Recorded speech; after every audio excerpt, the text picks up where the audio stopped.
How's it going, guys? Welcome back to another episode of the Dark Hours Bright Futures podcast. I'm your host, Dylan. And I'm your host, Ohm. Today, we are bringing you guys a very, very special guest in the podcast. This is someone that I've had the pleasure of getting to know this school year. And he's someone that I consider to be a mentor of mine and someone that I look up to tremendously. And I'm just so excited to share this interview with you guys here today. And I'm going to let the man introduce himself. Devin, the floor is all yours, man. How you doing, everybody? My name's Devin. As Dylan said, got to know him a little bit from college, and he's a terrific student, and I definitely look forward to help providing information and give you guys everything that I know that's kind of helped me out along the way. Yeah, I mean, thank you so much for being here, man. I mean, Ohm and I know that, with winter break going on right now, there's a lot of time constraints, family time. So we thank you so much for being here again, man. So Ohm and I, the preparation for this podcast was pretty large. I mean, we have a lot of questions to ask you for someone who's in your position of being in the military or being in the reserves, actually, and balancing between school, time in the military, right? So there are just so many questions we have to ask you. But before we get into that, though, the most important question is, how you doing, man? How's winter break been for you? And, how's the new year treating you? So winter break's been phenomenal. Loving it. Got a little sick, but happy to get back into it. Yeah. Damn, How about you guys? How's winter break been for you guys? It's been pretty good. We're obviously a lot of stuff going on with preparing for this podcast and getting everything moving, but it's also we get to step back, enjoy a lot of time with family. So same as you, man. Like, it's going good. I feel good. That's awesome. Yep.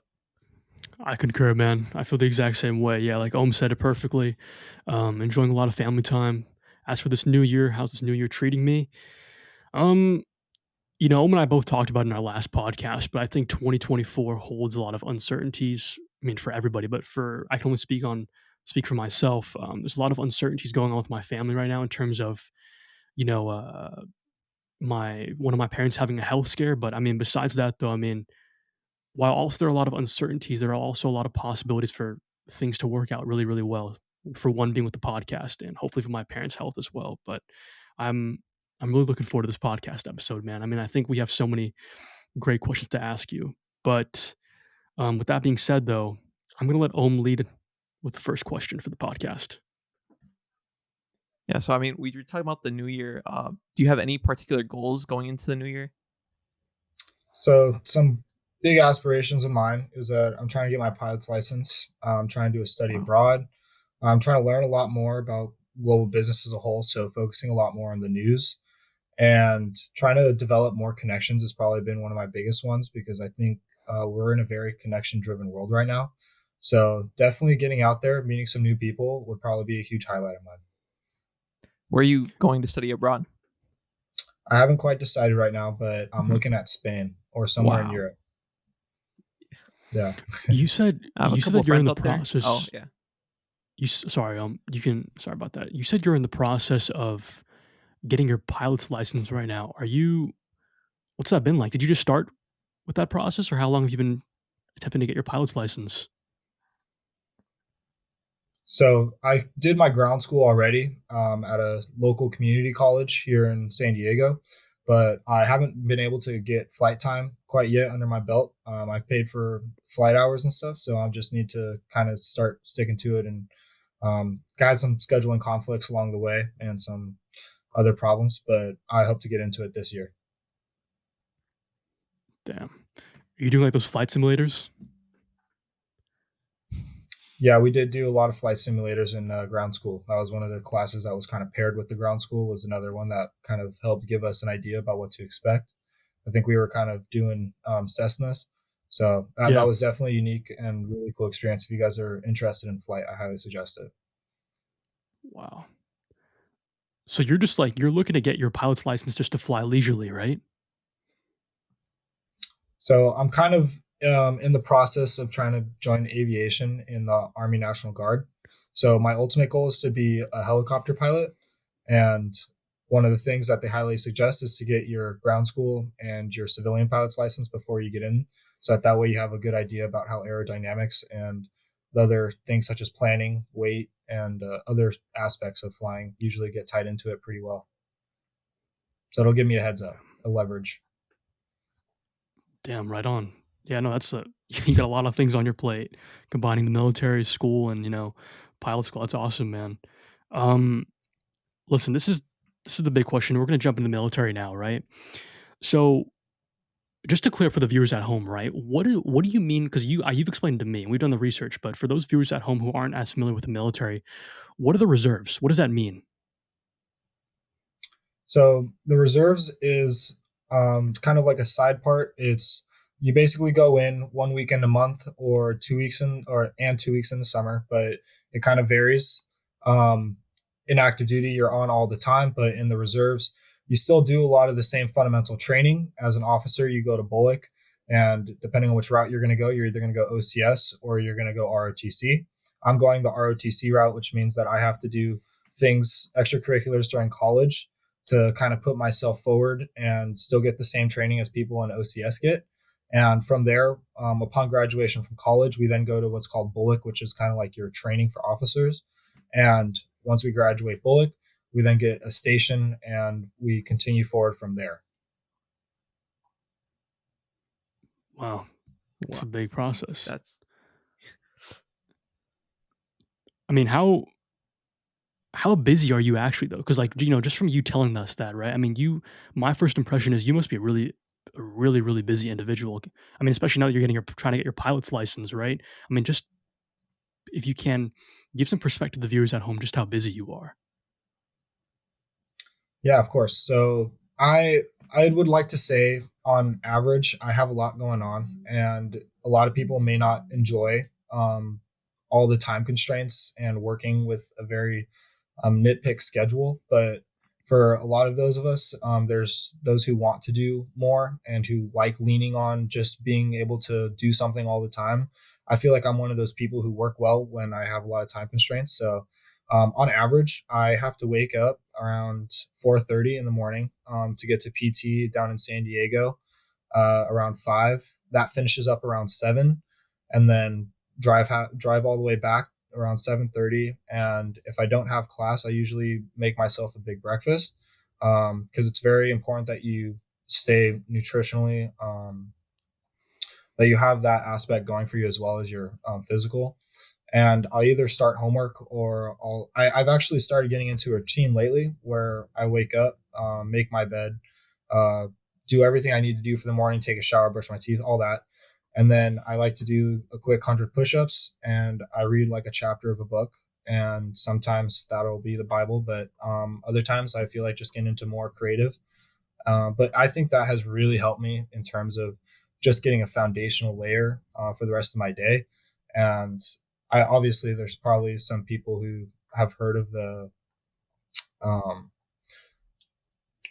the Navy SEAL who came up with that book, and he also I think spoke at Texas University when he was saying that it's very important that we make our beds every day, and there's a reason behind everything that they do Oh, in SEAL training. I find that applies to everyday life as well. So in general, to answer your question, I tend to do I have a lot of extracurriculars. Like there's of course volunteer opportunities. Once you get into the higher levels of ROTC, you have to do what's called a leadership position, and you have to kind of lead others, mentor them, kind of get them to where they're supposed to be in the program. And if you're an outgoing guy, which is kind of like required for getting a higher spot on what's called the Order of Merit list, you have to do with more things such as color guard, higher standards of physical fitness, um, extra leadership opportunities, and extra volunteer points. So my schedule is pretty slammed on top of that. Obviously, I know some people who might be in fraternities or sports, but that's just a whole nother level and that takes even more scrutiny. But if you're motivated, I highly suggest it. wow, man. I mean, yeah, you definitely are a very busy individual. I mean, the reason why I wanted to ask you that is, you know, one of the things that really struck me when we first talked, right? We first had like, that proper sit down. We first had that first conversation. We first met each other was just how disciplined you are and how focused you are on your goals. I think it's really rare for individuals nowadays to come across other individuals who are as either focused as them as they are in terms of their goals or even more focused than they are. Right. And I think that what I wanted to ask you is in regards to your morning routine, what is one thing that you've implemented into your morning routine that you found to be extremely pivotal in your growth as an individual? So I would say one thing for sure in my morning routine and could be seen in other goal aspirating target hit points. One thing that you should definitely do is look for the little things because the little things really matter in the big picture. So at first, I didn't start off doing all these crazy things all at once. I started off by making my bed, and then I started off by making my bread, brushing my teeth, making my bed, brushing my teeth, making going and taking a shower instead of taking a shower at night. So that way I get into a routine and I don't have to just change it up. And it's like I wake up, this is what's expected of me. I don't go on Instagram the first thing I would do when I wake up, which is honestly that was probably one of the hardest things to do, but it has definitely changed how fast I get things done in the morning, and it allows me to spend a lot more time doing things that I'd rather do. So I think it all came down to the little things that I decided to do, like just the little switches within your day. I mean, that's a big one, like, getting off social media, 100%. Like, that I definitely used to struggle with that. Wake up, check social media, and then now your whole brain's fried off of dopamine, and then it just inhibits everything. It's really a game changer for all you guys out there. Definitely get off social media. Don't scroll. 100%. I agree. Yeah, Yeah, no, I'm not gonna lie, I Devin. completely Like, agree to that. yeah, I'm not gonna lie. I still struggle with that to today. I mean, I think we're all victims of it. I mean, to a certain extent, where the first feeling that we have, or the first temptation that we have when waking up early in the morning is to definitely pick up our phone to see what's going on in the news or social media. But I definitely agree with you. I've found that when I've made the conscious effort to put down my phone and to say no for the first hour of the day, right? And to lead my day with intention in terms of starting off with prayer, reading the Bible like you, or really just making my bed first, right? I mean, it's been so powerful. And I think, like what you mentioned, starting off with the little changes or little habits to be implemented leads to the biggest changes in the world. So I think that is just so powerful. But with that though, the main question I want to ask you is, why did you choose to join the reserves? And are there any notable experiences in particular that prompted you to go on the military path? Yeah, of course. I think that in general, I started off in a youth organization called Sea Cadets, which is a organization similar to I think you would Boy Scouts, which is like a 10 through 18 program, and it kind of gets your feet wet in terms of what's going to happen in the military, how the military works, the lingo, the leadership, the respect, all those different aspects kind of came together. And when I was younger, I was ambitious and I had a lot of desires. And my parents put me in this program and Boy Scouts and a couple of other things, but I think this one definitely stood out the most. I just kind of had that appeal to the military and it drew me in. And I knew that that was something I definitely wanted to do for the rest of my life, if not full time, then part time. And I decided to do the reserves because I kind of wanted to still fulfill some civilian obligations. Like I want to start a business and I want to do a couple of other things, but I also wanted to be able to deploy and have that military experience as well, which is what kind of led me to the army. And I definitely think that it has been one of the best decisions I've ever made. So with that though, would you say that patriotism was one of your main motives then for joining the military? 100%. Yes, I definitely felt an obligation to help serve my country. And um, I know it sounds cheesy, but just be able to protect Mhm. those that I really care about. And I think this country has done so much for me. And I figured I did a lot of traveling. So, for context, I know that might sound a little bit weird, like saying, oh, this country has done so much for me. But I genuinely, like, I've been to other countries. I've been to Thailand, Europe, Canada, Mexico, several third world countries, and I've definitely seen how a lot of other people live. And I understand the freedoms and values that America brings, and I am so appreciative of that. And in any way, I feel like I have to give back. Yeah, no, listen, I mean, I think there needs to be more individuals, especially like you, but actually, our age in general. I think since we're a part of Gen Z, right? We're the future of this world. And I think more individuals our age need to stand up for this country and to stand up for our country's values, our founding values. And I think, like what you said now, there's a there's a special privilege and special sense of awareness that you gain from traveling, especially these third world countries like you've just mentioned, right?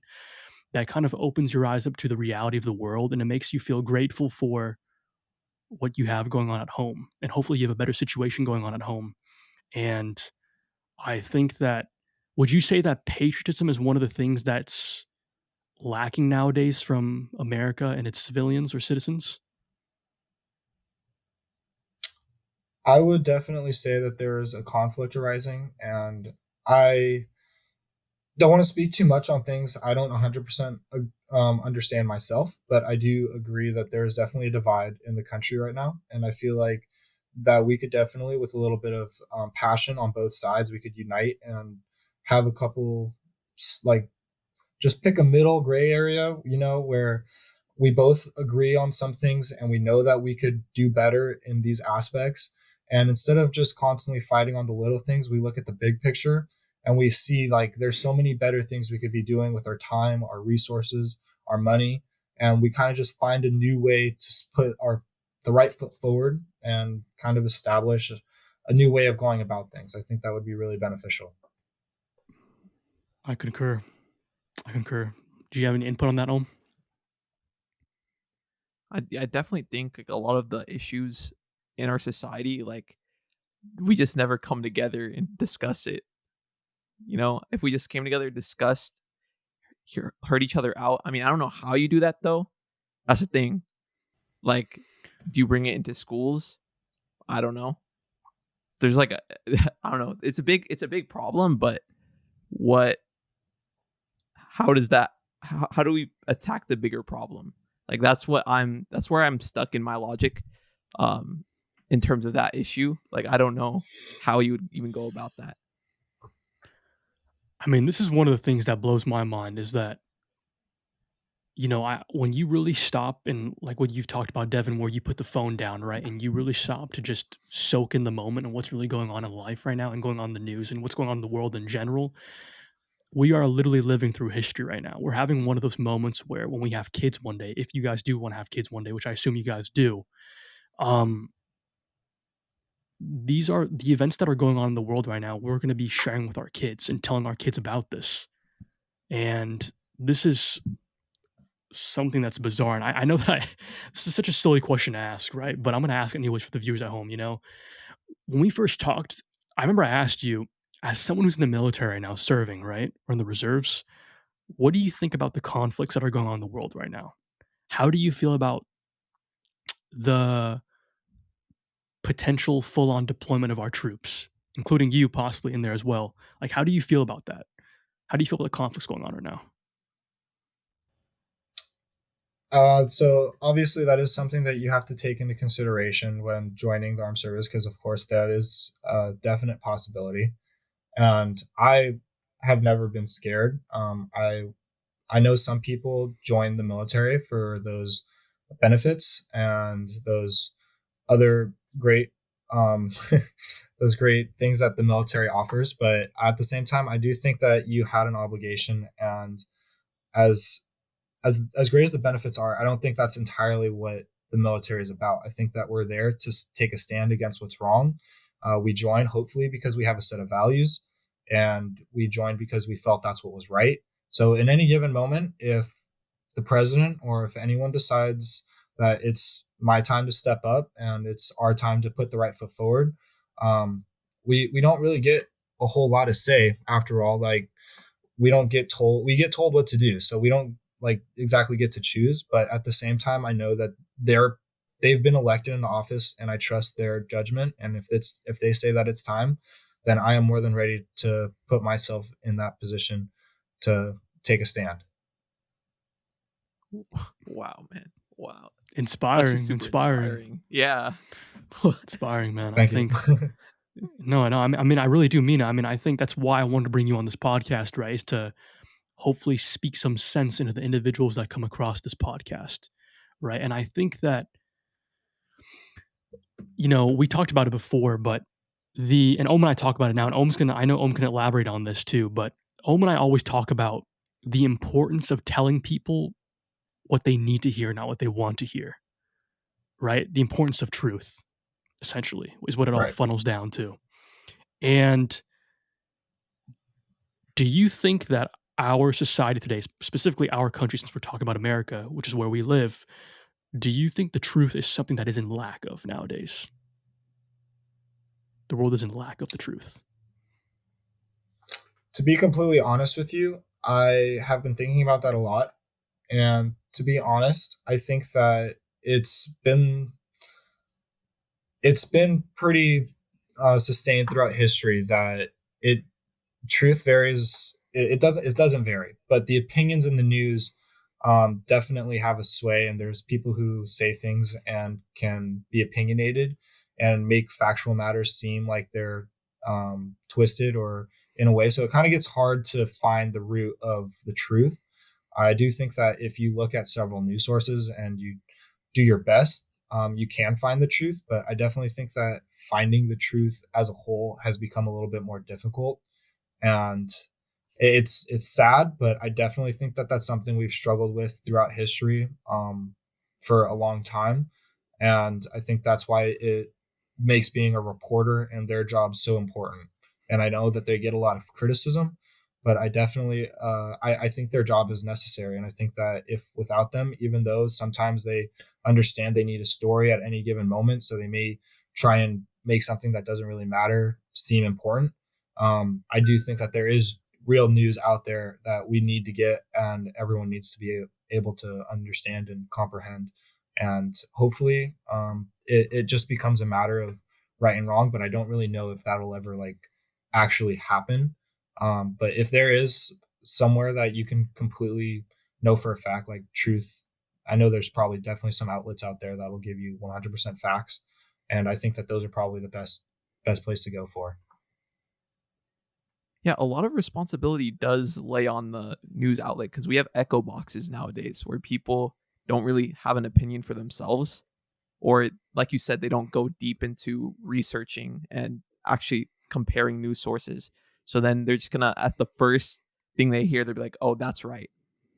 Like, and then because of that, because people don't have opinion for themselves, or they don't make an effort to form a true stance on the matter, like I think that's where the big issue lies, is that because we give the media power to sway decisions, I mean, or they have that power, and then we don't, think for ourselves. I think that's where like the truth gets all confuzzled, or I mean, you know, messed up and everything. Yeah, I if I could add something real quick, I think that you brought up a great point, and I think that as much as going on in the world. I think what we kind of lack is an understanding of ourselves, and the most important thing that I think you can do in your own lifetime is figure out who you are. So if you can figure out who you are before listening to anyone else and judging others for where they are or judging others for their ideas, I think it's very important that you have a clear understanding about what you bring to the table, who you are as an individual, what your strengths and weaknesses are, and kind of just develop yourself. So I know that might sound cliche, but at the same time, it is something that it'll completely change your life around in a sense of like understanding and have more self respect. Yeah, I mean, before we move on to the next question that Om will ask, right? And you guys brought up really, really great points about figuring out who you are and learning to think for yourself, right? In that process. I think this is a good time to bring this up too, because this is something that I'm never going to stop preaching about because I'm always going to say what needs to be said and not what people want to hear. There's a fine line between those two things, obviously. And I know this is something we talked about in our last conversation that we had, and something that Om and I always talk about is the value of faith. Faith in God or whoever it is you believe in, right? And I think that nowadays, obviously, the podcast itself isn't centralized around all of this, right? We're going to move on to other questions, but I have to say this because we're bringing this up. I think nowadays we are living in the most godless generation ever. Like the generation that we're living in right now is extremely godless, and I think that there's not necessarily a strong correlation, but a possible correlation to be identified in terms of the lack of faith in a higher power versus not knowing who we are as individuals. I think there's a correlation between two of those. Because for me as a man of God, right, I think that I can only speak for myself, obviously, and you can add on to this too, Devin, as a fellow Christian like yourself. I get my identity from Christ.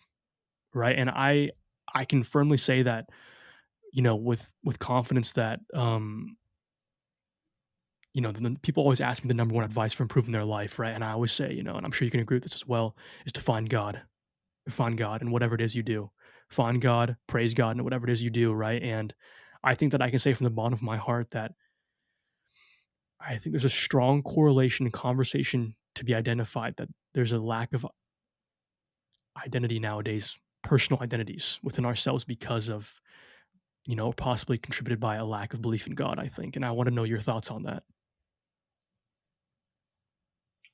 So I definitely concur. There are definitely some aspects that in my life that have astronomically changed since I chose to um, step with uh, with God behind me.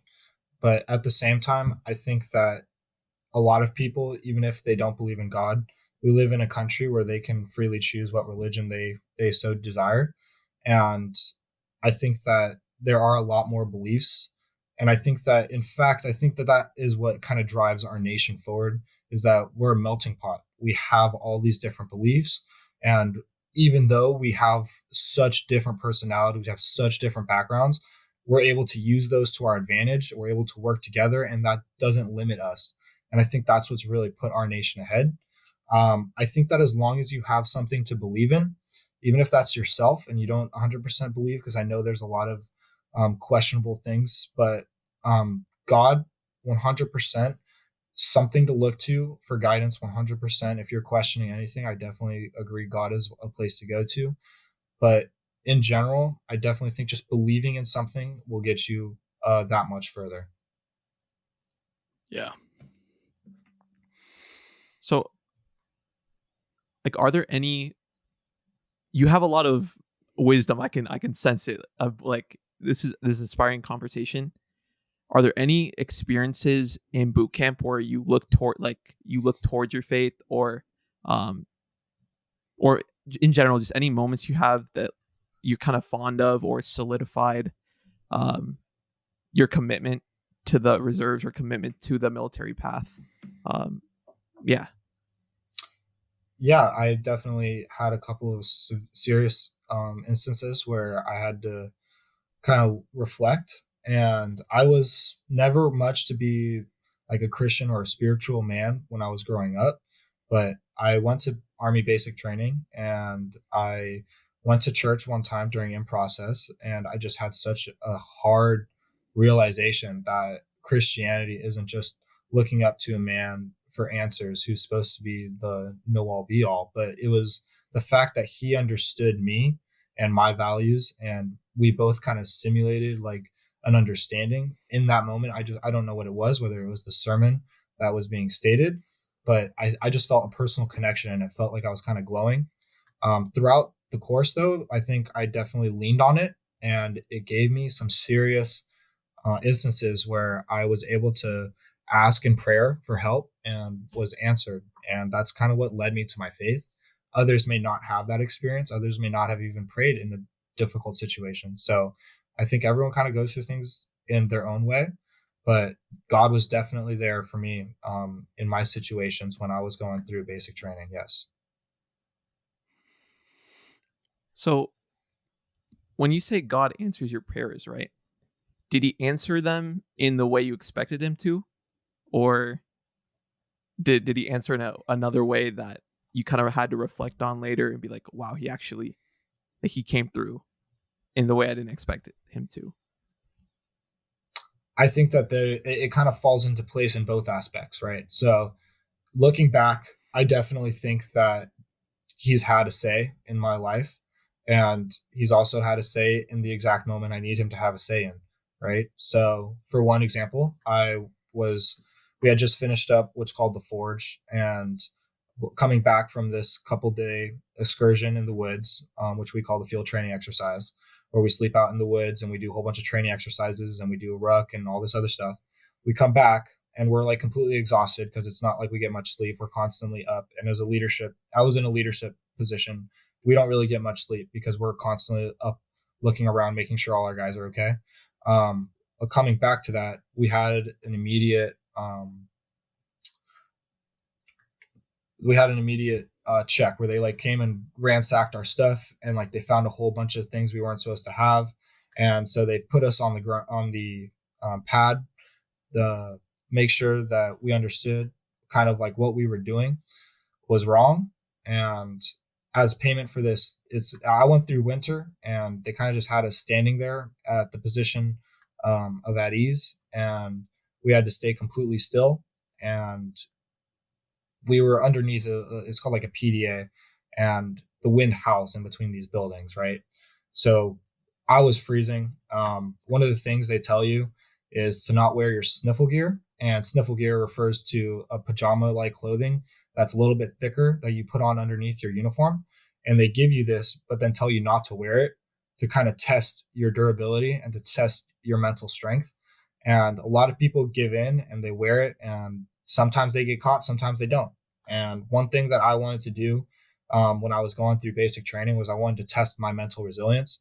I wanted to try to be the best version of myself.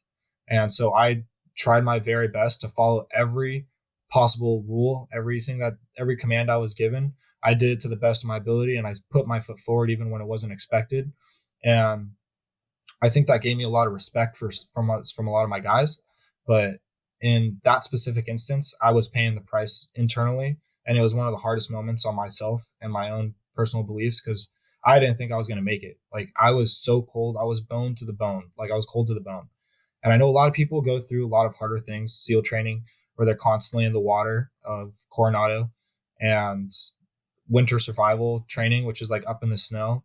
But for me, this was just a challenging moment. And to say the least, I wasn't sure I was going to make it because I was that cold, and we had been out there for about 2 hours, and I resorted to asking for God's help. After trying all my mental tricks of like pretending I was in a bathtub, I was pretending I was in a spa, which usually works in the past. Like it's scientifically proven that if you think about that when you're in a cold situation, it'll raise your body temperature. And for most of the time, it works. Like it really did work. But in this situation, all the mental tricks that I had accumulated, they just weren't working. So I resorted to asking for some help, and he answered it in a way that I just didn't expect. What happened was I was just standing there, and as I was about to cave in, I just felt like a glow within me. I felt like his presence inside of me, and it didn't warm me up, but it made me go numb. And I just remember from that moment on, I never got cold for the rest of training. I don't know what it was, but it genuinely, like, in that moment when I asked for his help, he was there, and I just never forgot it. And for several other reasons throughout the training, I asked for guidance and I asked for his help, and he was always there to help provide me. And I knew that I was going down the path he wanted me to. And I think that's what a lot of things when you think about faith is he does have a plan for you. And I think that if you just stick to that plan and you commit to being the best version of yourself and following under his eyes what would be like a good life, I think that you'll find that he's definitely there for you to help you along the way. Very, very inspiring, man. Very, very powerful. I mean, I don't know if this memory circulates around the same situation of what you shared with me in our last conversation, but you shared with me something so powerful and you got teary eyed over it and you got emotional over it. And it was, I think, was it your drill instructor? I don't know if that's what they're called, your sergeant, whatever it was, right? He, he went up to you, and this was a sergeant who's normally, deadpan, he's all serious, right? The toughest guy there, I mean, you said it yourself, he was like the toughest guy you've ever seen in your entire life. He looked like he was ready to kill someone. And he came up to you and he said, "We need more soldiers like you." And that impacted you heavily, didn't it? Yeah, so you're referring to a pretty intense situation. We had just completed the remainder of our training, and we were getting pinned to be like officially Army soldiers. And throughout training, I stuck through it, and I tried being the guy that everyone else could look up to. In that sense, that I went through training, and I didn't necessarily resolve all the conflicts. I was kind of there to be the best version of myself. I helped others when they needed help. I was up earlier than everybody else. I made sure that the barracks were clean. I made sure that I was always doing what I needed to be doing.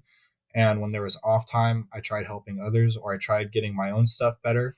And I just kind of always tried being the example. That's right. I think a lot of, um, I think what is like the best way to put it, right? I tried being the example. And through that, through that process of every day, just choosing the right decision in every situation, for like the long run, I think that it garnered a lot of respect from the the drill instructors. And even though they're not allowed to show emotion and they're not allowed to, um, be personable with you, I think that I I don't like to brag, but I think that I think I just got his respect.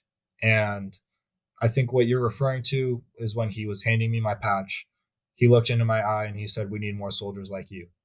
And it just hit me really hard and it touched me really deep because this is a man I admired and I look up to, and he definitely set the tone. He set the precedence every time we were getting beat down, through physical fitness. I just remember I wasn't going to let him beat me. So I think I just earned his respect, and it definitely it changed the way I thought about myself, and it made me believe that I could do it, and this is someone I could be, and I didn't have to just pretend anymore that I was being the best version of myself. I could actually live it, and I think that was like a culminating event where it meant a lot to me to hear that from him.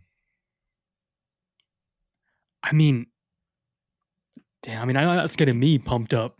That really is getting me pumped up. I mean, just to remind me, Devin, and also remind the viewers at home, how old are you again, if you don't mind me asking? Yeah, I'm 21. I turned 22 in February. Uh, I went through basic training. I turned 20 in basic training. So, and that was like the middle of it. So I was about 19 to 20 when I went through. And then did you say that I don't know if I remember this correctly, but did you say that you tried out to become a Navy SEAL before you ent or you tried out to become a Navy SEAL at some point, or you trained to become one? So, yeah, before I joined the army, I was working in a pizza kitchen, and I just remembered I was like, "Damn, this is what I got going for me right now. This is all I have." And I just got so fed up with the way I was living. I was tired of the mediocrity, and I just wanted to do so much more with my life. And I knew that Navy SEALs were like gung ho, just the most badass dudes you could possibly meet. They were always motivated and they always got the job done. And they were everything that I felt like I wasn't at the time. And I felt like I needed the discipline. I needed something to, like, I needed something worth living for. You know what I mean? And I remember in the kitchen one day, I was just like, you know, fuck this. I need to go for it, you know? So I just started training and I worked really, really hard for about 4 to 5 months. I got really in shape and I went all the way down to MEPS to sign the paper. And the day before I signed, I did some reflecting and I thought I was putting all my poker chips into one corner because to be a SEAL, you sign a contract, doesn't even guarantee you a slot. It just tells you you have a job in the Navy. From there, you audition and you go for it for that slot. But if you don't make it through buds and you get medically disqualified, you quit, anything like that, you go back out into the fleet. And I was like, I would basically be signing my life away, 4 years of my life, to just get the get the shot at being a SEAL, you know? So I kind of decided I wanted to see my options. And somebody else, when I was going through MEPS, was gonna try and be an Army Ranger. And he was like, dude, my slot, I'm signing my contract for a guaranteed slot to be an infantryman. It was like it's called an option 40. And you basically get a slot to go to Ranger school and you already know you're going through the training to be a badass. And I was like, you know what? I think I gotta just like take a step back because I haven't looked at all the options. And so I just took a step back. I looked at the options. I opened up my eyes a little bit and I was like, what's really the best option for me right now? And I started looking, asking, like, hey, how do I get college paid for? Can I go to college while I'm in the military? And they told me about this great opportunity called SMP where I could be an Army officer and I just shadow officers while I'm I'm basically what's called a cadet, and I go to drill. I shadow officers. I see how they do their job. I see what's expected of me when I become an officer. And while I'm doing all this, I go to school. I'm with ROTC. They train me up. They train me with what I need to know, how to be a good leader, what the Army's like, what it's needed for, or what's needed of me. And from there, I go to Bullock and I become an officer. So I decided that route because it just meant like I could do everything I wanted to do. I didn't get anything eliminated. Like it's not like taking anything away. I can still do anything I want. And it opened my eyes up to other options like being a pilot, which is now my current aspiration. And I'm trying to go be a pilot in the Army Reserve, in the Army National Guard, which is what I had already stated. And also learned that I can I can do military stuff at the same time as doing a civilian job. So I was like, I felt like I was winning. I was like, I just found the little slice of pie where I can do both. Okay, so with I know you're studying global business, right? How does that factor into to all of this and your aspirations? So global business is kind of tricky, right? Because you can do a lot of different things with a global business degree. You can do marketing, you can do sales, accounting, you can do um, even human resources management, CEO, like everything in terms of business can be applied to global business. Global business just means that everything you're learning in business is at a global scale. So it's just so much more that you have to think about, right? When you're thinking about selling something in the US market, you're only thinking about people in the US. You're thinking about all our normalcies, everything that we're normally accustomed to, and when you're looking at global business, you have to think about every other country's normalcy. What are they used to? Will this candy actually sell in another country? Like Kit Kats in Japan are the biggest candy there. It's multi-million, probably in the billions by now, but there's so many different varieties of Kit Kat in Japan, where in the United States we just have a simple Kit Kat bar. They have so many different flavors there. It's a huge thing, but it's like that for every single product. So if you have a general idea about what's necessary for a different country, you have an idea about their customs and how to do what's called like relationship building.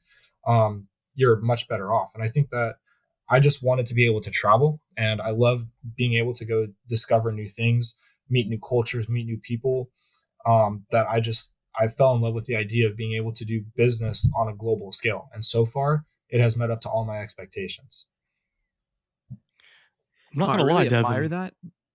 Oh, go ahead. Go ahead, Dylan. I'm not gonna lie. After hearing what you stated about global business and what it's done for you so far, you kind of got me second guessing my major, being a business management major. I can't lie, but I mean, I'm so happy that it's done so much for you. And yeah, I mean, I think traveling is something that's on all of our radars. But what were you saying, Om? I was just gonna say I really admire that the first thing you didn't bring up was money, because that's very rare. A lot of people who do business, or even when thinking about their aspirations, they're just so set on the money, but that's not what it's all about. Like, you joined the reserves for a whole different purpose, to do something greater for the whole community, for the our country. And then global business, it's you're traveling, you just want to learn and absorb knowledge. I think I really do admire that, because it's really hard to not think about the money right when you step into something. Because like, if you're working at a pizzeria, or making pizzas, and you decide to quit, it's like, okay, I want to make more money. Okay, but it's like, either goes to starting a business, but you wanted something better for yourself, but for your purpose. I think I do really admire that. Yeah, I actually like I 100% agree. And to bring up another point, I think that if you in life, let this apply to life, if you find something that you really enjoy, does the money really matter? Nope. And on top of that, if you're doing what you really love in business, we have this thing called scaling, where you find something that works and you just figure out how to expand it and make it bigger and better. And you just do that. If you figure out something that works for you and you scale it, you're going to make money. So if you just follow your passion instead of the money, you're going to end up happier, you're going to end up wealthier, and you're going to do everything that you want to do. So I genuinely like, I don't think it's unhealthy, but I'm not necessarily focused on the money.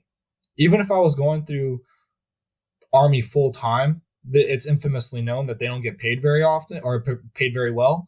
But I still feel like as long as at the end of the day, if I'm happy with what I've done and what I'm doing, I feel like the money should come secondhand. And I do feel like I know a lot of people may raise the question like, oh, what if you're thinking about raising a family? I know a lot of officers that are very well off who have a family, who have everything that they need to. They're just smarter about it. They have a good idea about what they want to do with their money. They invest, they have real estate, they have side businesses, even full time in the military, they have side businesses. So if you just find what you're happy about and passionate and like want to spend time actually doing it, I feel like at the end of the day, is money really even a question? Because you know it's going to come in eventually. Yeah, I'm extremely happy, both you and Ohm brought that up. I think the problem that our generation has nowadays, Gen Z specifically, we're so money oriented. And although, we're business majors, or Devin and I are, but Ohm knows this as well. Money's what makes the world go round, right? But at the end of the day, though, I think when you let money dictate every single action, every single step that you take in life, I legitimately think that that's when it becomes a problem. And obviously, I know that it's case by case, where I can't speak for every individual out there because there are probably going to be some individuals who come across this podcast who are struggling financially on a very, very extensive level. And I can't speak for them, right? But I think there's a case to be said, like you mentioned, where if you naturally follow whatever it is you're passionate about, the money will come sooner or later.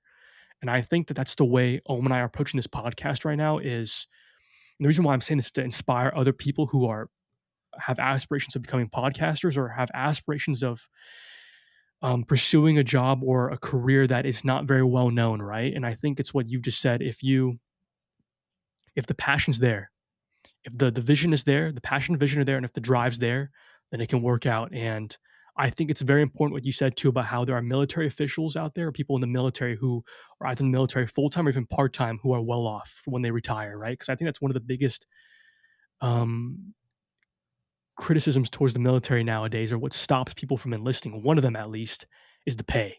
I think it's money oriented, and you're one of the first individuals that I've come across who is legitimately in the military for mainly patriotic reasons, really. You're community oriented, world oriented, making a difference in the community, I think, which is so rare to come across nowadays. So I mean, I commend you so much for that. And with that being said, though, I wanted to ask you this, though, Devin.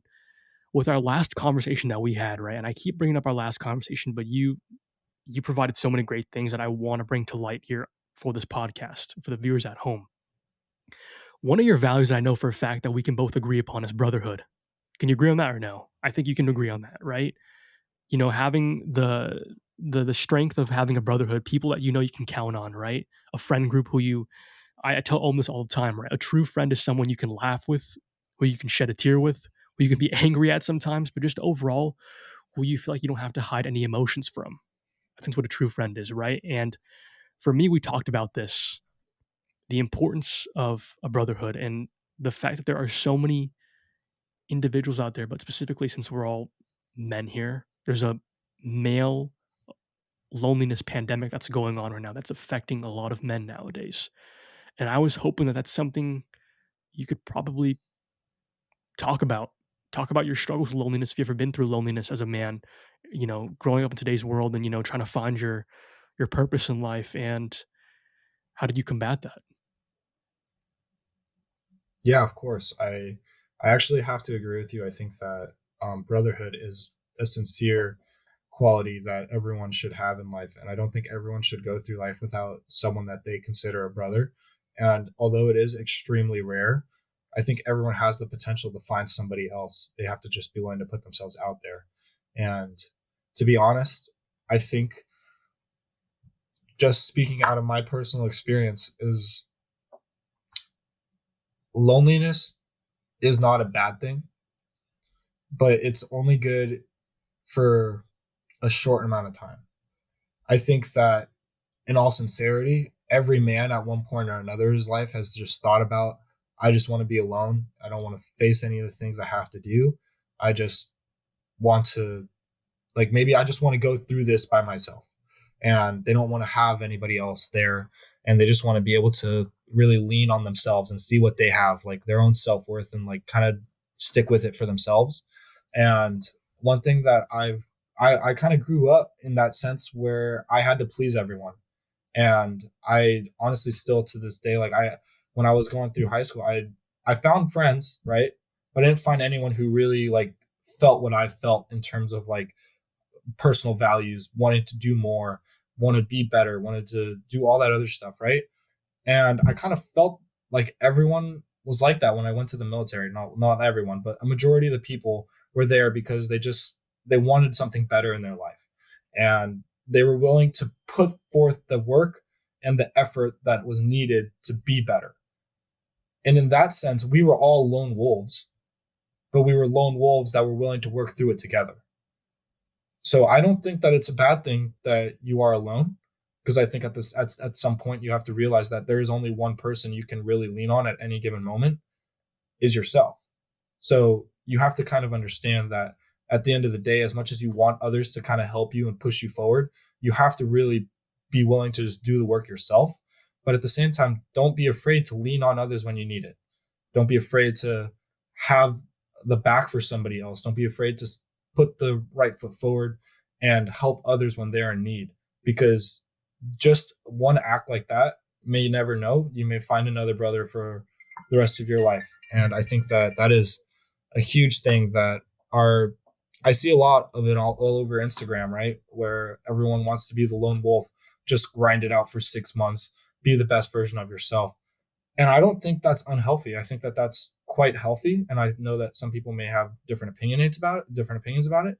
But at the same time, I think that once you do those 6 months and you understand what you're capable of by yourself, it's okay to outreach after that. It's okay to find other people that are similar minded as you, who really have that drive and ambition, who want more and to be better, because you can't at the end of the day know all the answers yourself. You have to lean on other people. You have to ask people for help, and that's totally okay. Just because you reached one level of success by yourself doesn't mean that the next 10 steps you're going to be able to do by yourself. You have to be comfortable with your own ability, but still want to share those experiences and be willing to have other people in your life. I mean, it's hard to be a one man army, definitely. Like even with business, you probably like if you want to scale up a business, you talk about scaling, you need to you need to have people with you who are able to pick up on tasks, and yeah, just even also just have a shoulder to lie on, and also, sometimes when making decisions, you might think that the way you deal with something is the right way, but you just need someone else's perspective because then they can guide you in a better direction, and just to have that second input is definitely very useful. I Yeah, I mean, agree there's just wholeheartedly. I yeah, definitely think that. yeah. I mean, there's this African proverb that I read that I was just so powerful, right? And I think I'm gonna misquote it. I'm gonna paraphrase it right now, but it says that if you want to go far, if you want to go fast, go alone. But if you want to go far, go with someone or go together, right? And I think that's the way that I've started approaching life, especially after the conversation that we had, Devin, about loneliness, and it's changed my whole outlook in terms of feeling comfortable as a male, as a guy, to reach out to others for help, especially when it's so stigmatized nowadays, right? And the reason why I wanted to ask you about the loneliness thing too is because you brought up something that changed my whole perspective towards being alone. Purposely indulging and embracing solitude. You said that when you went on your self improvement journey and you purposely isolated yourself from others, when you came out of that shell of solitude, it was hard for you to kind of re-immerse yourself back into the real world again, communicate with others, right? Can you talk about that for a second and how crucial that is? Yeah, of course.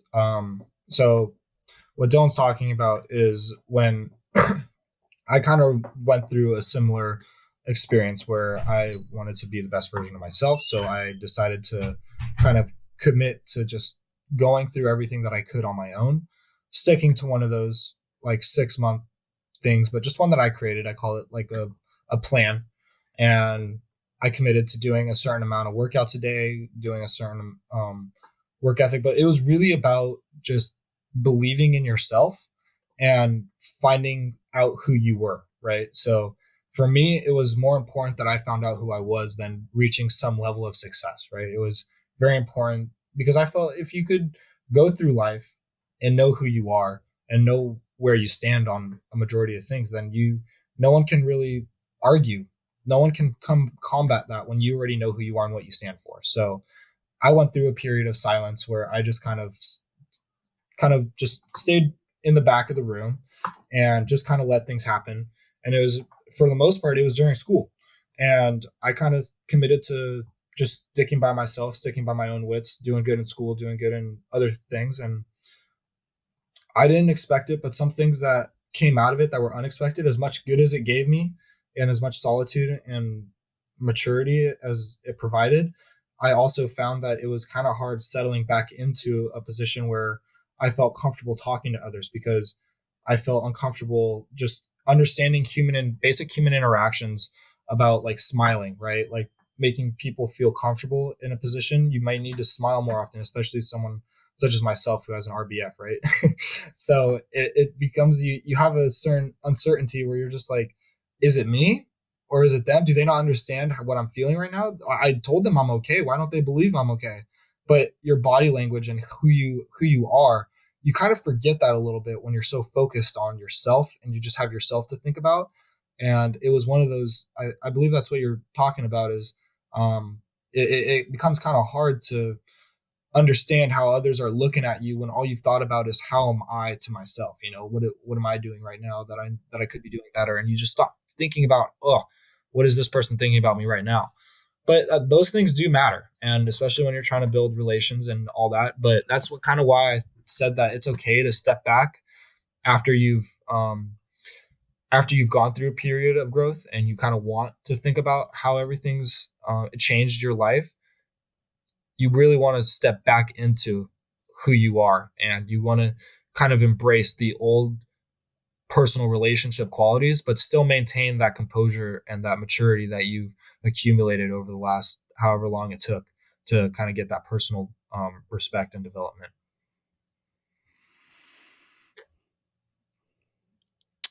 As someone who also has an RBF, I concur. I concur heavily. Yeah. I think a lot of it, like when you're in a room, um, even just being in the corner, like that shows a lot about like what's going on in your mind, how you feel. And yeah, I think like it just comes back to confidence. I guess if you know who you are and you know what your aspirations are and you know what your standards are, um, I think interacting with people kind of just becomes easier because you have nothing to hide from them. Like that's the way I feel. If any of you guys have input on that, Do you think something has to be said about kind of in terms of developing a stronger sense of self-confidence? Do you think something has to be said about taking the attention off yourself and projecting it outwards in a way? Because like when you go into a room constantly thinking about how do I look? How do people perceive me? It's all about me, me, me all the time, right? Do you think that makes you that's what's contributing to the lack of confidence? And a way to combat that or solve that is to say, no, no, it's not about me. Let's focus on other people.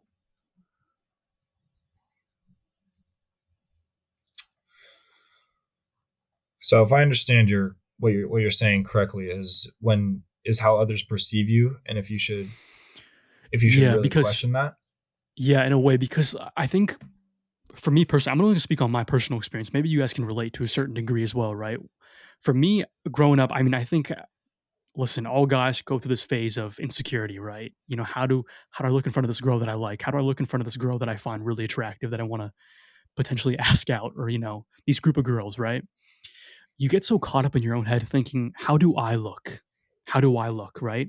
How do I look? How am I projecting myself when I've heard other people say who are more mature than me at this point, who have had a higher sense of self-esteem and self-confidence, they said to themselves, "No, no, stop thinking about yourself. Start thinking about, what's it called? What do I like about those girls? Stop thinking about yourself. Take the attention off of yourself in a way, right? Stop making it all about you. Once you stop get out of your own head, essentially, is what I'm trying to say. What do you have to say about that?" So I actually have a funny story. So when I was growing up, I wasn't 100% sure. Like, obviously, like you said, we all have that kind of self confidence issue. Where we're like, oh, who are we? Like, what do we stand for? And we're not really sure, right? But we watch these movies and we watch these dudes who get the girl, who understand self confidence, who understand what it takes to be a man, who are very macho, right? And I started watching these movies, and I genuinely um, just starting acting like them, right? I started questioning. I started really thinking like, oh, how would Brad Pitt answer this question? How would this character in this movie answer that question? I wanted to fully encompass who this person was because I felt they had the whole world under control and they understood everything. Yeah. And I realized like in one situation, I think there was a movie and somebody called the person out that I thought was so spectacular. And they're like, why are you so egotistical? And it made me sit back and realize that the person I thought was so cool and so like macho, he understood everyone, everyone understood him. He had the suave, he understood life. I realized he had his own faults, and Yeah. everyone has their own faults. And after realizing that, I kind of just was like, dude, I'm my own person. And to kind of bounce this into another main principle that I've kind of learned is what can you get from someone? Like what can you take from them and what do you not need from them? And I talked to you about this when I on our last meeting, right? Where I was like, everyone I meet, I say, what do I like about this person? What can I use? And then what do I not like about this person? What can I like stay away from, right? And I think everyone in life has value, even if they're a complete dingling and they don't really bring a lot to the table. I still feel like there's qualities that make them valuable. And I like to think about that and I like to pull from them and I like to pull all these different things together to ultimately like make who you are. Because I've met some phenomenal people and I know that I won't compare to them, Mm. but I know that there's some things that they do that I can take from them and say, I'm gonna be a little bit better. And this is what I really saw that I really like from them that I'm going to use to be better. Yeah. So I guess a follow-up question I have for that is when do you know when, like, if there is a point to cut someone off? Because, if you just take the, I guess, like, what do you look for if you're going to cut off someone? And when does it get to a point where it's like, okay, I can take so much for them, but they're, inhibiting my way of life? So I think that's a pretty big question, and I'm going to be honest with you from a standpoint of understanding who I am.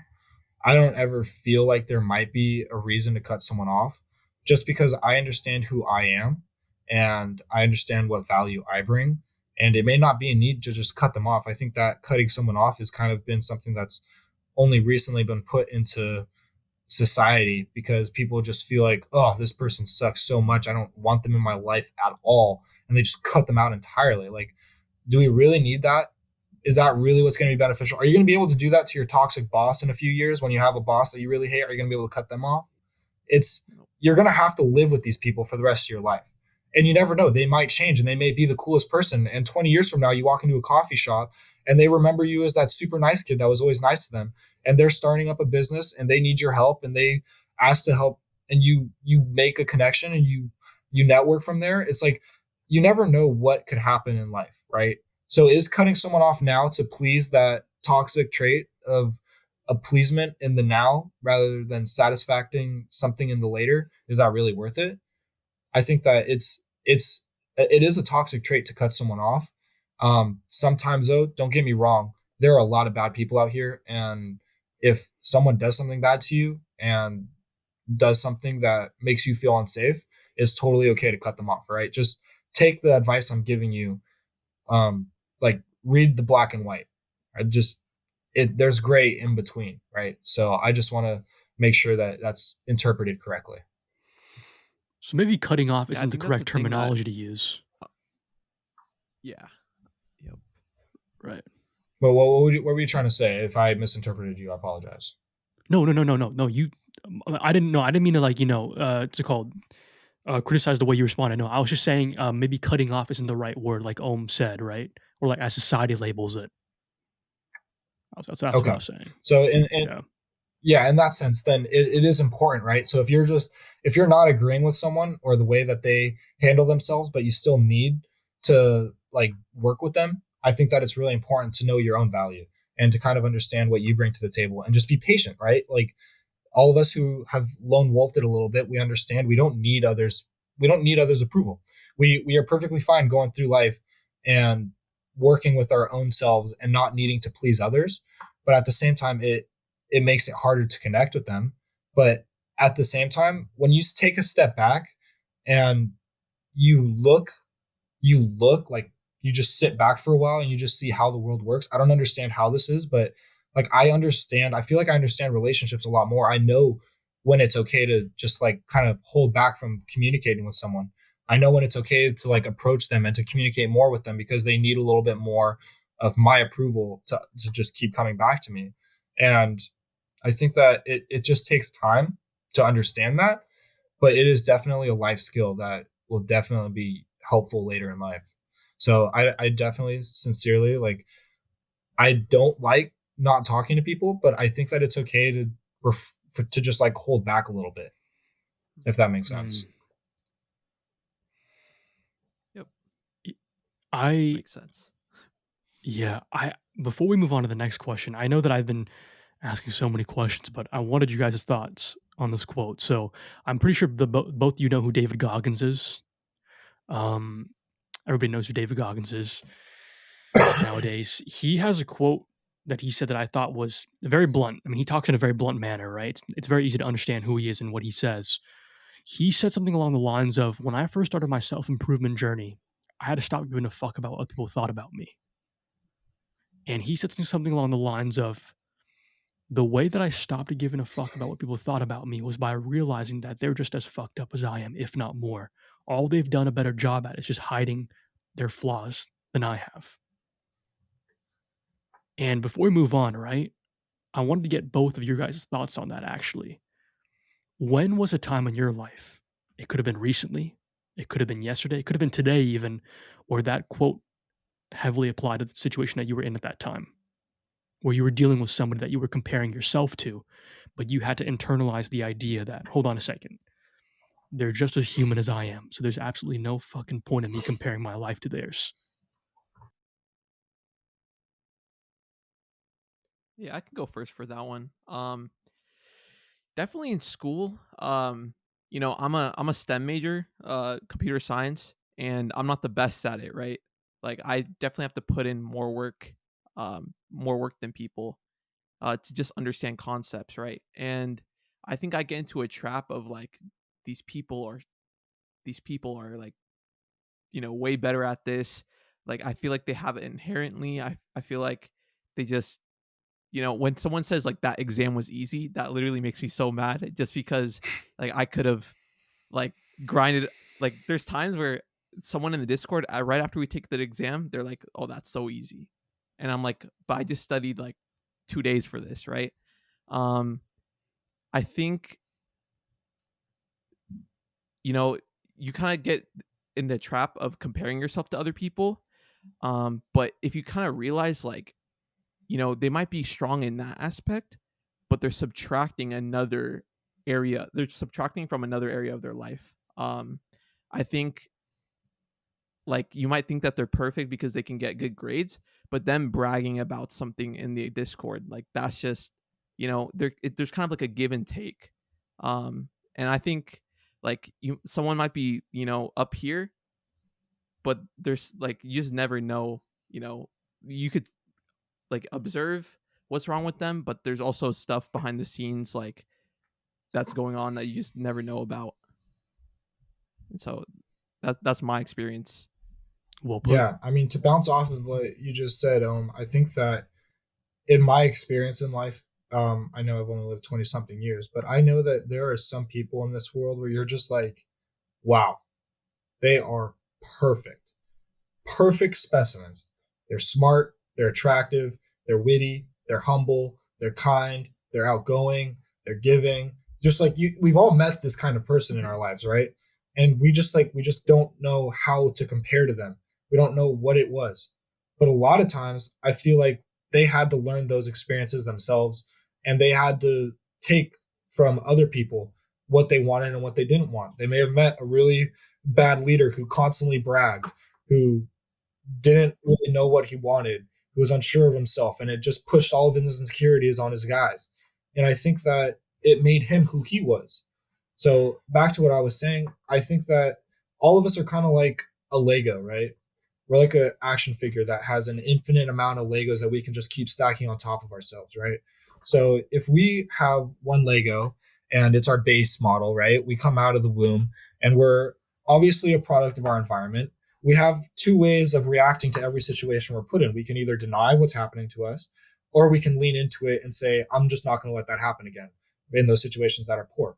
And we kind of build who we are off of the decisions that we make in every given moment. And I think that we can also, in addition to that, put more Legos on top of that. We want to be humble. We want to be kind. We want to be outgoing. Like all these different things, we can just stack on top of it, and we can just become the person that we want to be just by thinking about, is the person I want to be going to do this situation? Are they going to prank someone? Are they going to Mm. be kind to someone? Are they going to give to the homeless? Are they going to be outgoing? Are they going to be the one that sits back at the party and just sits on the wall and has a little drink? Or are they going to be the life of the party? It's everyone feels insecure in their own way. And I think that that's something we forget. And David Goggins, of course, is a man who's like he we look at him as an idol, right? But he tells us time and time again, he started at the bottom. He in his book, he mentions that he didn't know how to read and write when he was in like No. 7th or 8th grade, and he had to Mhm. learn from the very bottom. And he was just so committed to learning that he eventually passed. I think he took the initial entry test for the military is what he was really studying for, and he did a great job on it. And I think that just goes to show you we are who we put ourselves in our mind to be. So if you want to be more, you have to believe that you can be more and then take the steps forward to make that happen. Yeah. Yep. Yeah, you said something very interesting, right? Just now about thinking about the person that we want to be. You mentioned last time, you brought up the idea of having an alter ego, an alter personality, where you think about how the individual that you aspire to be would react in this situation that you are currently facing right now, right? And I feel like when you told me that, that changed my whole perspective in terms of approaching this podcast. How would the individual that I would aspire to be, the successful individual that I have envisioned inside my mind, approach this interview that I'm having with you right now, or approach this situation that I'm, me waking up in the morning? What would my morning routine look like as a successful individual? Before we move on, can you talk more about that alter ego concept, about acting as if you are already that successful individual you aspire to be? Right. Yeah. Yeah. So I think that what that kind of comes down to is you have to understand that everyone has the dream version of themselves, right? And like I said, we come out, we're a base model, right? We have dreams, we have aspirations. It's up to us to kind of make that happen. But in all reality, we say that what's step one? Everyone gets like so flustered with the end goal, we forget that it's every minuscule step along the way that really transforms who we are.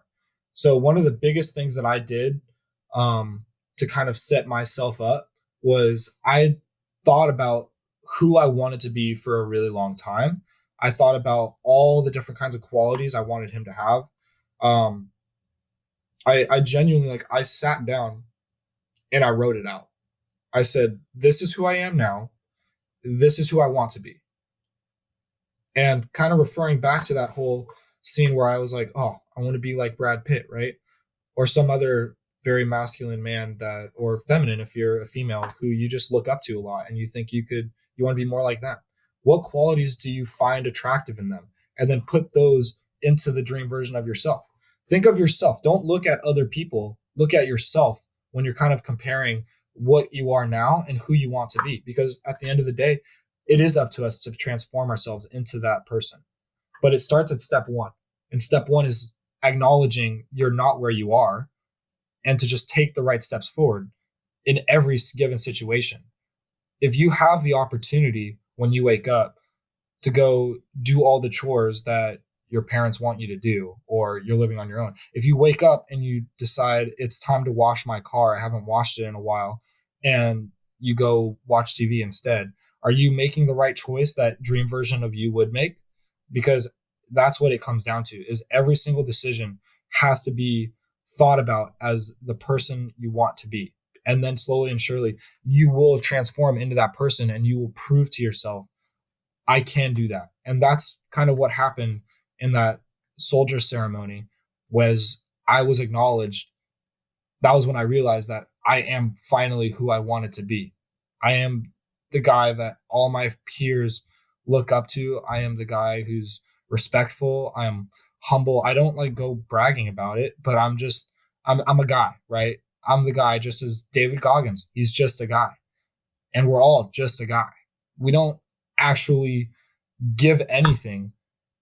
We don't take anything unless we make that decision. So it's up to us to kind of decide who we want to be. Phenomenally put. So, I mean, we already talked about all of the, you know, military aspects, but I think we glossed over one thing. What's one misconception of the military, or like the public has on the military, that just isn't true and you could speak upon?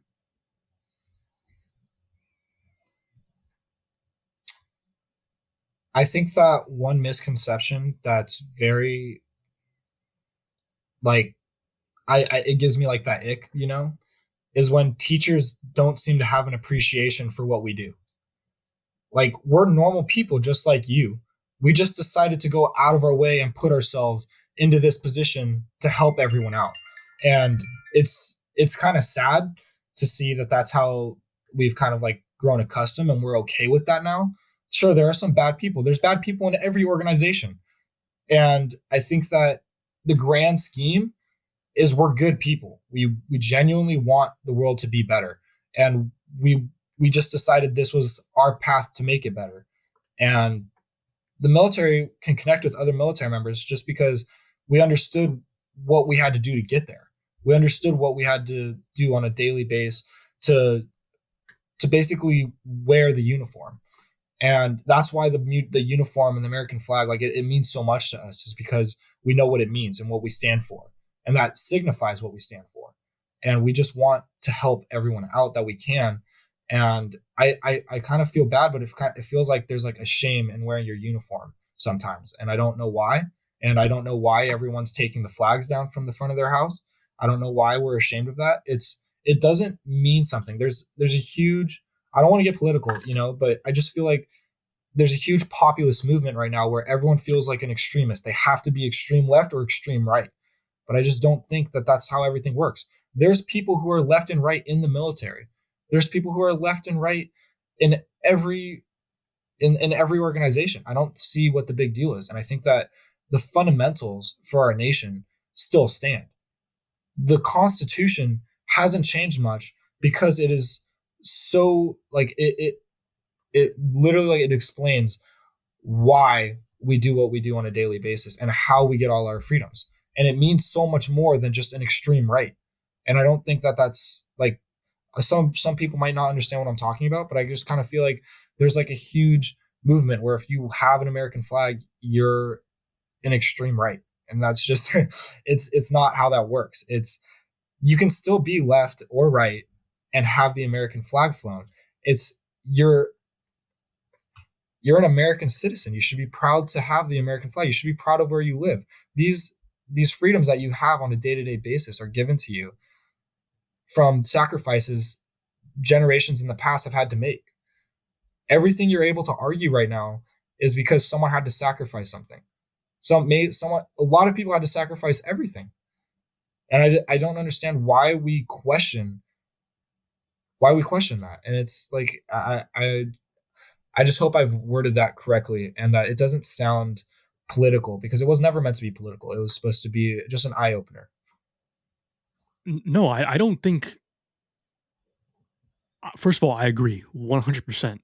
I don't think what you said was political at all. I don't think saying I'm proud to be an American is supposed to be political.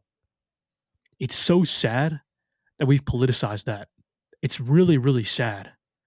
And like you mentioned about having an American flag in front of your home, listen, I don't want to name drop here, right? But Owen and I have known individuals who are so invested in the whole left wing, right wing movement that have purposely w- scoured around neighborhoods, driven around neighborhoods looking for people who are supporting Trump, right? Or looking for people who are supporting whoever it is they're voting for presidency, right? Who have purposely went to their front lawns and have ripped their flags because they were labeled as, right wing extremists, right? And to me, I think that that is the most number one immature thing that you could do, right? And listen, the perspective that I'm speaking upon this from is coming from an immigrant family. My family was born in Vietnam, right? So they had to, file paperwork to come over here and, it took years to come here, right? And seeing how devoted they are to this country, not even as natives, as immigrants, right? Compared to natives who are not as devoted as they are to this country, it's just so sad to see. It's really sad because you'd think that the natives of this country would be more devoted, right? But it's the complete opposite nowadays, and I think it's just so sad. And I really appreciate your honesty and your vulnerability in talking about something like that because nowadays it's extremely, extremely sensitive. It's a very sensitive topic to talk about, and it gets censored very, very heavily. And I yeah, you explained it perfectly well. You worded it perfectly well. I have nothing else to add or nothing else to provide input on. But um, did you want to provide anything about that, before we move on to the next question? I mean, we're both from immigrant families. Yeah, I definitely think that as a goal, or all of us should have the goal to make this country, we want the best for this country. That should be our number one goal, right? If we live here, it's provided us freedom. I know if we lived in other countries, like we're not, life's good over here. There's obviously some things that can be improved, but we should all have the basis thing of we want the best for this country. And then obviously, if you go to other countries, right, they're not going to be taking down their flag like that. So it's like I don't know why we do that here. It's kind of sad to see. Other than that, I don't really have that much to add upon that issue. It's just sad.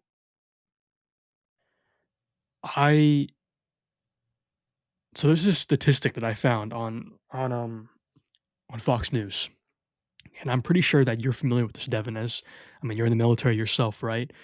But Fox News just recently, last month, very recently, I mean, December 23rd, 2023, an article written by Ashley Carnahan published on Fox News. The title of the article is "The U.S. Military Grapples with a Recruiting Crisis." One Army veteran says he knows why. The subheading underneath that title is "The U.S. Military Missed Its 2023 Recruiting Goals by 41,000," a Pentagon official states from a Pentagon source. So I'm going to read you some statistics, right, from this article, and I want to know your opinions on it.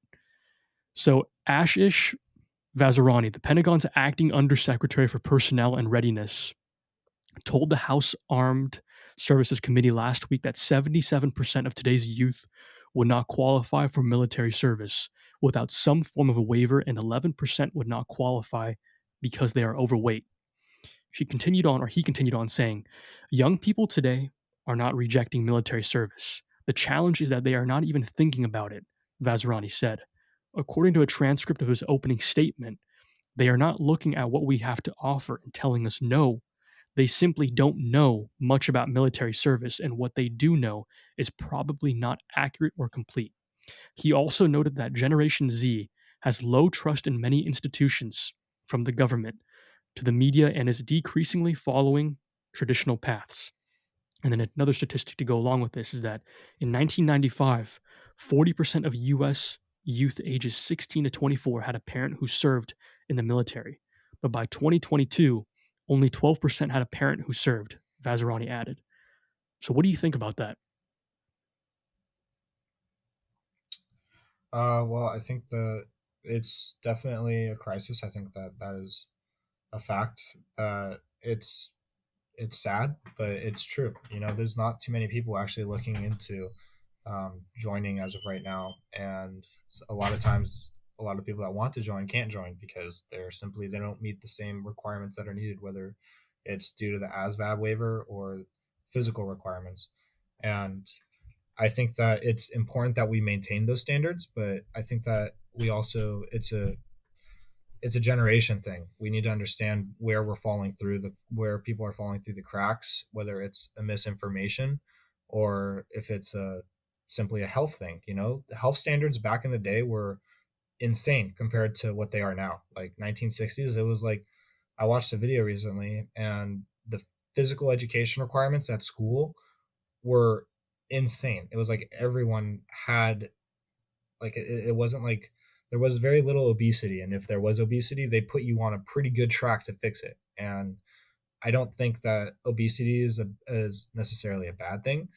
I think that it's just unhealthy, and people criticize because I don't have a problem with it. You know, I just think that it's okay to understand a problem, but you have to just start taking steps to kind of fix that problem. And similar to this recruiting issue, I think that we just need to start taking steps to fix it. And acknowledging a problem is the first way to fix it. What do you think are those steps to fix it? 'Cause since you're in the military, right? From what your perception is, what you think, what do you think would be the necessary steps to getting there? So first thing I want to say is I'm in the military, yes, but I do not represent the military when I say what I'm Mhm. about to say. Is Yes. that um, some things I think that would highly help would be putting correct information out there. You ask a majority of people if they want to join the army, you say no. Who say no, you ask them why not. They usually say because they don't want to die or they don't want to get low pay, and they just don't want to risk doing something that has low value, like low return for them, you know, which I think makes sense. It's human nature to want to do something in return. Not everyone's going to want to be forthright and giving, especially with their own life. But I think a huge misconception is that a majority of the jobs in the military are not life altering. You can do a lot of things in the military that will put you in a really good place outside of the military. I know someone recently who was doing like communications, and now they work for a company that he travels around fixing communication problem or antennas or radios or something along that nature. And he gets paid handsomely, and all he did was 4 years of a contract. He didn't put his life in harm's way in any way, and I guarantee you he came out of it a lot stronger, because at the end of the day, in the military you have to be, whatever branch you're joining, if it's the army you're a soldier, navy you're a sailor, marine you're a marine. You join whatever branch it is, you're going to be that you're going to be that qualified person coming out too. And you're, like you said, you're also joining a brotherhood. Everyone who joined understood the risk, which there is a risk involved, and that might scare a lot of people, which is totally fine. You go to war, you're going to go to war, but it's not like at the same time you're going to go to war. It's not like if you have a job that doesn't require you to be in the front lines, you're not going to go to the front lines unless it gets direly need and they mandate you go to the front lines, in which case that's that. You know, that happened a lot during World War II, where you signed up to be a writer or something, and they put you in the Yeah. front lines. I mean, it's kind of what it is, you know. But that's draft situation. That's, you no longer get to choose. You're an American citizen. We're putting you in whether you like it or not, kind of situation. So as long as it doesn't get to that point, it's you're gonna join, and you're most likely gonna enjoy your time in the service. This is the last question I have for you before we move on to the general list of questions, right? When you look at other countries like South Korea and these other countries that require mandatory military service, do you think mandatory military service should be a thing in the US, given what's going on with the recruiting crisis and everything like that? I think that it is important that we start looking at the benefits, because there are a lot of benefits, but at the same time, I love the freedom we have in America. And I think that you should be able to openly choose whether you want to join or not. And I think that's also what makes the military so special. If you had someone who didn't want to join in the ranks, and you're trying to lead someone who doesn't want to be there, there's nothing you can really say or do to get them to do what they need to, you know? They have to feel that personal motivation within themselves to do it. You can drag them and like pull them kicking and dragging, but that's not really going to do anything if they don't want to be there. And that's what makes our military that's kind of why we're the best military in the world is we want to be there. We want to be the best of the best. And we are the best of the best, but obviously the statistics will change, right? Every year the statistics change. There might be a huge growth, right? There might be some new movie like Top Gun, and everyone's like, "Oh, I want to be in the military now," because they see the benefits and they realize the fun outweighs the cons. It really it varies, but at the same time, you have to understand there it's very important that everyone has a clear understanding about what's going on, and that's why I think recruiters are so important is they will tell you, and a lot of times everyone's talking bad about recruiters. They're not forcing you to sign anything. If they're forcing you to sign anything, go talk to another recruiter. They should be there to help you find information. They should be there to help you figure out what the best option is for you in whatever situation you need. The military gives you free healthcare. They they take care of your debt. They take care of your mortgage. There's so many benefits you can get written into your contract depending on whatever your needs are. They will help you meet those needs because they realize you're going out of your way to do something for the country. You have provided a lot of wisdom and insight. That's that's all I can say for this episode, man. I really appreciate you being here. Really, really do. But I'm gonna let Om lead off with the general list of questions. Yeah, so I mean, every podcast we have a general list of questions, and there's gonna kind of be rapid fire. If you want our input, you can ask for our input. Um, but yeah, so I'm gonna start off. What's the meaning of life to you? Oh, these are deep questions. Yeah, very deep. Yep. Yep. Yep. Personally, the meaning of life to me is to figure out who you are. I feel like the meaning of life is to test what you're capable of. If you sit on the couch all day and you don't really get the meaning of life, then was life really worth living? You should challenge yourself. Do things that aren't easy. Do things that require you to step outside of your comfort zone. That is the best way to live life. Yep. I agree because Love it. that's where you see the growth. Like, you know, push yourself. I Yep, love it. I agree. Um, I love it. second question. Second question is, what's the greatest piece of advice you've ever been given?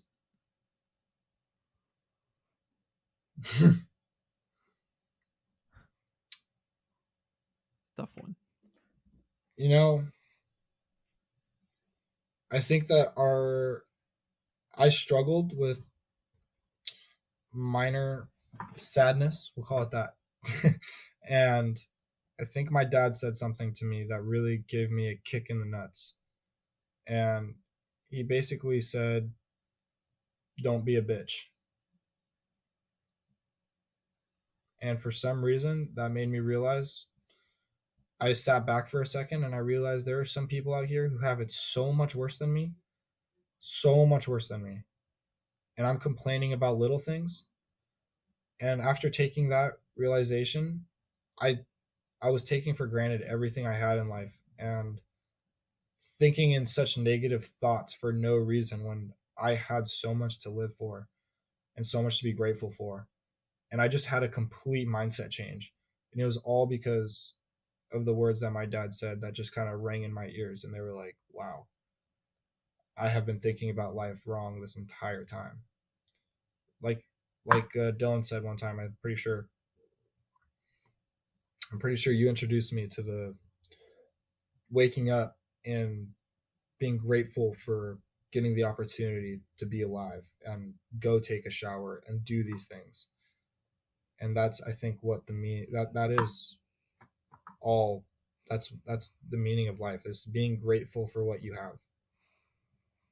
The parallels are insane. I remember I have this exact same answer as you two, where my dad gave me a kick in the nuts as well, where he just told me the same thing as you. Stop being a little bitch essentially and, be a man, essentially. And I think that it woke me up right then and there. Did its job. Yeah. Um, any advice or I skipped over this one. What's the worst piece of advice you've ever been given?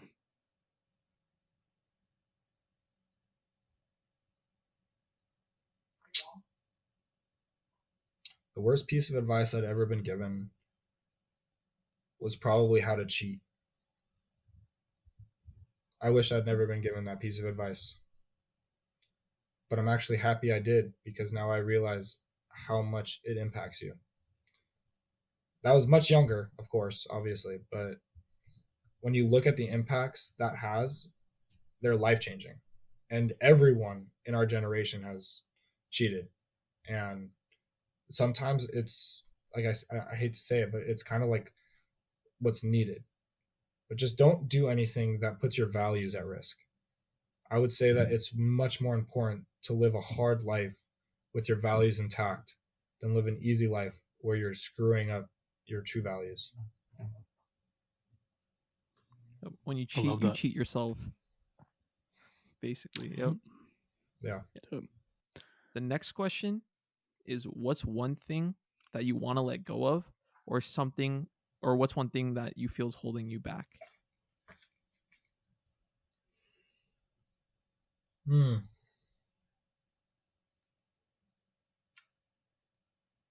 It's a tough one. I would have to say procrastination is probably the next thing I want to work on. Um, Everything else, I feel like I've done a pretty good job attacking it head on. Um, I drove, like, obviously, I created that list of the person I want to be. And in order to be the person you want to be, you have to realize the weaknesses that you have and you have to slowly work on those. And I think one thing I've recently overcome was my lack of ability to forgive myself. And in every given situation, I'd beat myself up and I'd kick myself to the ground. But in all reality, it was ideal that I forgave myself, because if you don't forgive yourself, you're gonna live your life constantly in regret. And in regret, you slowly build doubt, and with doubt, you're not gonna be able to even make the next step. So kind of taking life one day at a time, and not being mad that I didn't satisfy all my goals the day before. And I think I talked to Dylan about this, is like just waking up satisfied and realizing that today's a new day. Yeah. I think I think the past is one of the biggest thing that holds us back as individuals from taking that next step and making a change. Any advice you would give to someone struggling right now in life and or someone in your position? To someone who's struggling, I would say it never lasts. To someone in my position, I would say that it's okay. It's okay to fail, and it's okay to keep going, and it's okay to face adversity. It's okay to not feel like you're enough. Not it's okay to not be the best version of yourself all the time. Take a minute and relax. Tomorrow's a new day. Yep. You gotta sometimes sit back, recharge, reevaluate, and that's how you get better. Um, That's it, on the dot right there. I just want to go over that real quick. yep. Mhm. Evaluate is the biggest thing you can probably do. Like I said, I thought about who I wanted to be, but criticize that and reevaluate. Do reevaluations all the time. In the military, we call them after action reviews. We evaluate the performance that we did. What could we do better? What did we like? And I think that goes with everything in life. If you look at everything you've done, whether it's a school project, your homework, your relationships, your friendships, your professional like your goals, everything in life. If you look at them and you think, how can I make this better? How can I do better? What could have gone better? And how could have gone worse? I think that you'll grow a lot. Yep. 3 more questions, Said man. 3 perfectly. more 100%. questions. Yeah, I agree. You said it perfectly. 3 more questions. How do you persevere through tough times?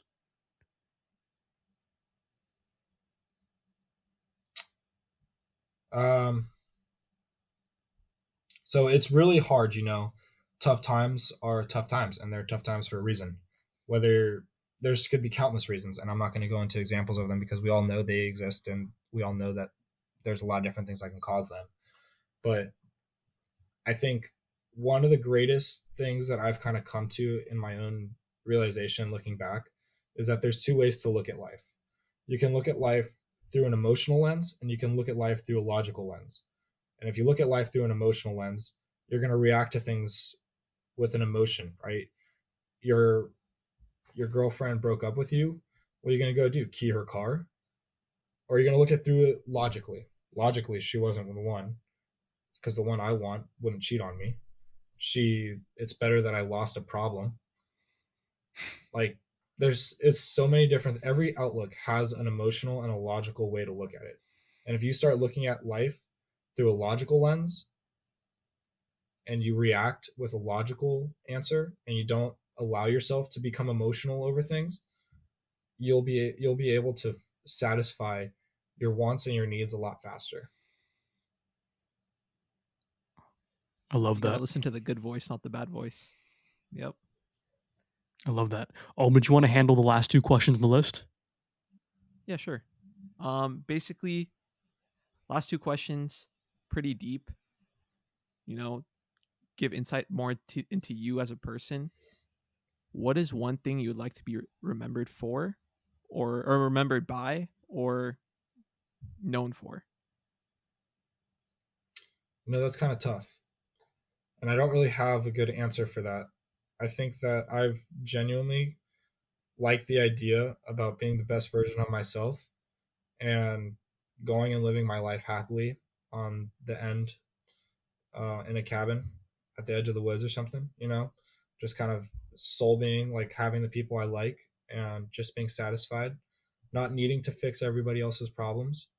But, if I end up needing to be a leader for some major cause, I would be perfectly fine needing to risk my life and put my life on hold to satisfy those needs to make sure a lot of other people have a happy life. So I would be perfectly fine not needing to do anything, but I also feel like if my life deems it worthy and if it deems me necessary to take that step out of my comfort zone and take the command that is required of me, then I'll do that. Yep, just being able to step up if needed. That's already a big, like, that's inspiring. 100%. Um Last question, is there something that people don't know about you but you'd like them to know?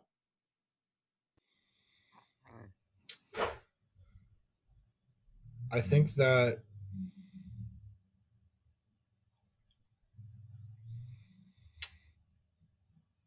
I genuinely, in what aspect are you looking for? Because I'm kind of thinking, but what are you looking for exactly? Something in general. It could be more of like if you have something to add to one of these questions, or You know, actually, something I'm like, sorry. I guess. I'm sorry to chip in there. No, go ahead. I actually want to say this. I want to say this because I can answer this for him. Not answer the question for him, but give him the context that he needs for this question. In our last conversation, you said that when you came back from that time of solitude, your family kind of looked at you like you were a foreigner. They didn't know who you were anymore. You were a completely different person.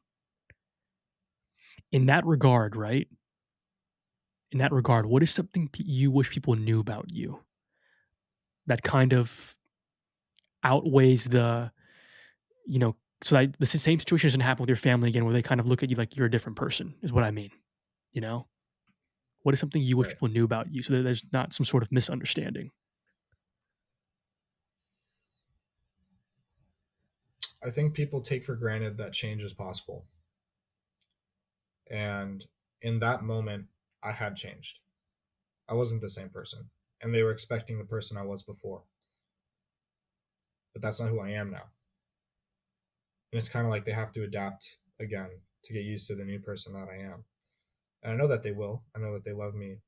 I know they'll stick by me. And to put in generalization, I think that we all need that, right? We need those people who will stick by you no matter what. And I think coming back all the way around, kind of like a circle, when you're looking for those qualities in yourself, stop looking for those qualities in yourself when you're trying to find people that you really want in your life. Start looking at those qualities in other people Mm. and then keep those people around. If someone doesn't satisfy your needs, as in not in a selfish way, but just like they don't meet the same values or the same requirements you have for yourself, then you shouldn't have to keep them around and feel obligated to have them around. And that's totally okay. In life, you have to be okay with losing your friends, even your closest friends, because at the end of the day, you will be a better people, and you will meet people who stand for what you stand for. And even if they're not at the same maturity level, if you know deep down they're a good person, and you know that you can help them along the way, or you know that they can help you along the way, don't let that deter you. It's okay and it's normal. Everyone's at a different phase in life, right? Not everyone's going to be David Goggins after he's done everything and written his book, right? Sometimes David Goggins may be finishing that job with a Slurpee in hand and trying to figure out how to run those, trying to figure out how to get to basic training and buds. Wow. You just have to be able to see the end goal of David Goggins in the start. Wow. Yeah, no, I just wanted to say, Devin, I'm going to close off this podcast for now, but I just want to say, man, thank you so much for giving us time out of your day to come on the podcast, man. It was just such a pleasure to talk to you. And, you know, I, Yep.